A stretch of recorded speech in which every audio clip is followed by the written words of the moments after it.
Why are you choosing to raise your kids cell phone free? It's a great question. I think what it comes down to is we want them to be kids as long as possible. As you just heard, they have access to so much now, so much that we don't even understand. And this unrestricted access it's scary. Um, I think being able to allow them to be kids for as long as they can, to choose to go outside, to go and kick a ball or climb a tree or play with friends rather than getting sucked into this black hole of the internet and apps is what we're trying to encourage. So not giving them access to cell phones. And it's not to say that the cell phones aren't around, but none of our kids have their own cell phones, smartphone or non-data phones. And we've actually just reinstalled a landline in our house so that if they need access to talk to somebody or get a hold of one of us or friends, they can actually go the old-fashioned way and use the landline. We want them to develop social skills. We want them to be able to talk to people. We want them to connect in the real world. There's lots of time later on for them to be accessing that online. Yeah. We want to teach them the right ways to use the phone, to the right ways to access things online.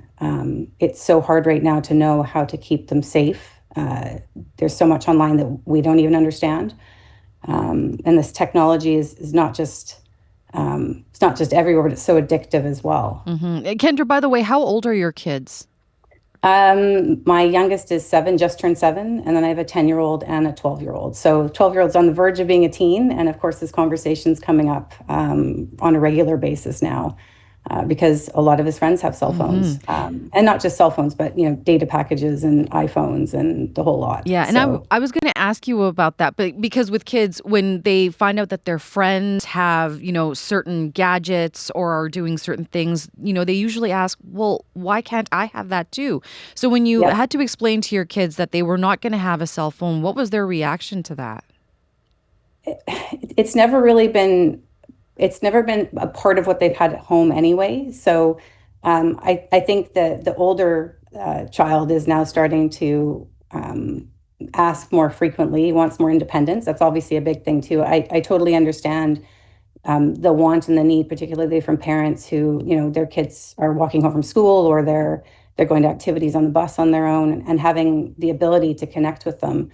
That's a conversation we're having as well as he's gaining some independence too. But I don't think you need an iPhone with access to all the apps and online and everything else that comes with it in order to be able to get in touch with us or for us to get in touch with him. So it's definitely a conversation we're having.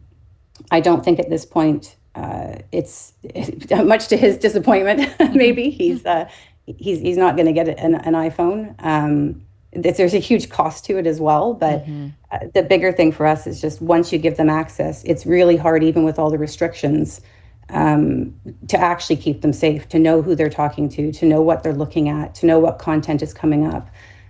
Even on some of the child-friendly sites, the children's YouTube and things like that, we're still. My husband and I are actually quite horrified at some of the things that are able to get onto those platforms that we thought were actually going to be restricted. So it's not coming for him, but we would look at potentially a data only phone so he could actually call. But as I said, we've got a landline, so they can make it to the house and give us a phone call if they need us. So there's definitely a pressure though of the friends, which is I think where this unplugged survey and pledge comes in, is to try and get the word out about the delaying and the dangers of having access to these things early. And it's not just access, but it's kind of unfettered access, unrestricted access. And I was going to ask you about that. So there's this school pledge with other parents. You talk there about Unplugged Canada, but maybe explain it to our listeners who are not quite familiar with that movement.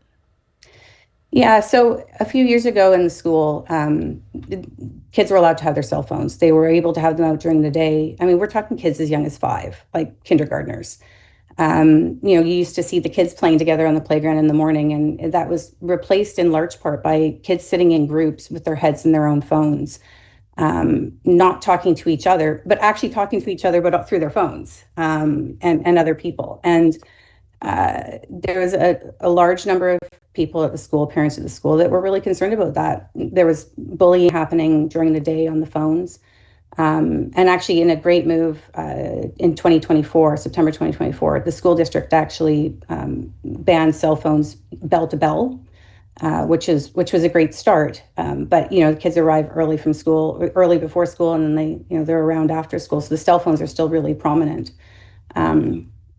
I've chaired our PAC for 6 years. I just stepped down this last year, and every time we've done PAC meetings, we typically get 5 to 10 parents that maybe show up to hear the latest and greatest news at the school.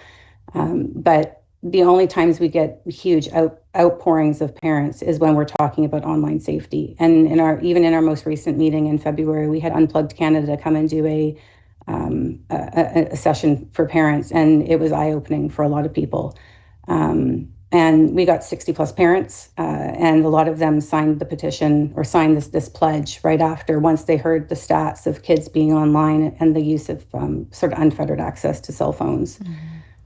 So it's basically the pledge says that you will delay giving your child a smartphone until after the age of 14.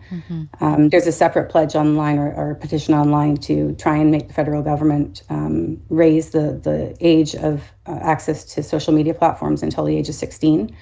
The big one for us right now is obviously cell phones, because with the cell phones comes all the apps. So I want to ask you, your advice to other parents out there, and, here in Manitoba, who may be listening, thinking about, cell phones and their kids. What would your advice be to them? Do what's right for your family. Learn everything you can about it before you make the decision to give your kid a cell phone, a smartphone, I should say, not a cell phone, but a smartphone. Understand what they're gaining access to as much as you can.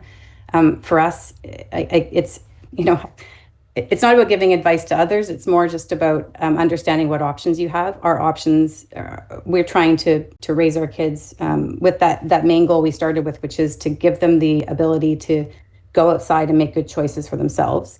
And restricting the access to cell phones, to the online component, has allowed us to help them make good decisions, so that maybe it's a bit habit forming later on, and instead of sitting inside and scrolling on something until they're addicted to it, maybe they'll make the decision because it's already become a habit that they'll go outside and play, or go kick a ball about, or do something outside of the online world. Yeah. But it's what's good for the parents and what's good for the kids, right? Well, Kendra, I really do appreciate you joining us on the show today. Thank you so much for being here today. Thanks for having me. I appreciate it. Kendra Low is a parent to 3 kids in North Vancouver. She is raising her kids without any cell phones as part of a pledge with Unplugged Canada, a grassroots parent-led movement.